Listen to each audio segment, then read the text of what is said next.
أشهد أن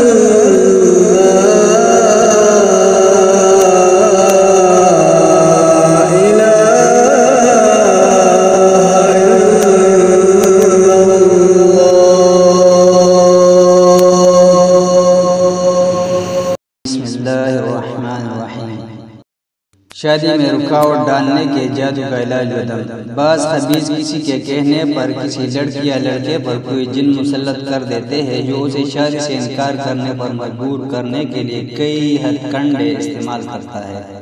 کبھی لڑکی کو ڈراتا ہے اور اس کے دل میں منگیتر کے خلاف نفرت بھر دیتا ہے، اور کبھی یہی معاملہ لڑکے کے ساتھ کرتا ہے اور ان دونوں کو ایک دوسرے کی بری بری شکلیں بنا کر دکھلاتا ہے۔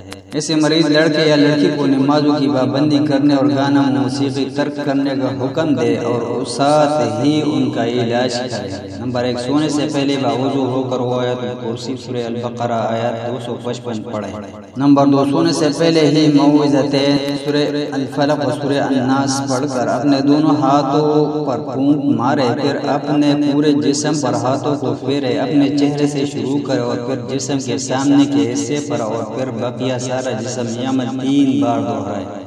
نمبر 3، مریض روزانہ بکثرت آیت الکرسی پڑھے یا کسی سے سنے، یا پھر 1 گھنٹے کی کیسٹ میں آیت الکرسی کو بار بار پڑھ کر ریکارڈ کرے اور مریض کو روزانہ کم از کم 1 مرتبہ سننے کا کہے۔ نمبر 4، اسے معوذات پڑھنے یا سننے کا کہے یا پھر 1 گھنٹے کی دوسری کیسٹ میں معوذتین ریکارڈ کرے جسے مریض روزانہ کم از کم 1 مرتبہ سنے۔ نمبر 5، مریض کو سحر تفریق و نزا والا دم کرے اور پانی پر بھی دم کر کے اسے پلائے اور اس پانی سے اسے نہلائے۔ یہ عمل مسلسل 3 دن کرے۔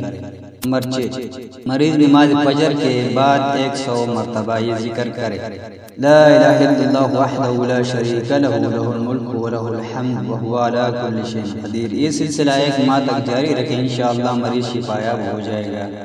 اگر یہ پتہ چلے کہ مریض جادو شدہ چیز کے اوپر سے گزرا تھا یا اس کا کوئی کپڑا وغیرہ لے کر اس پر جادو کیا گیا ہے، تو اس صورت میں بھی یہی مذکورہ آیات پڑھ کر پانی پر دم کرے اور اس سے اسے پلائے اور نہلائے۔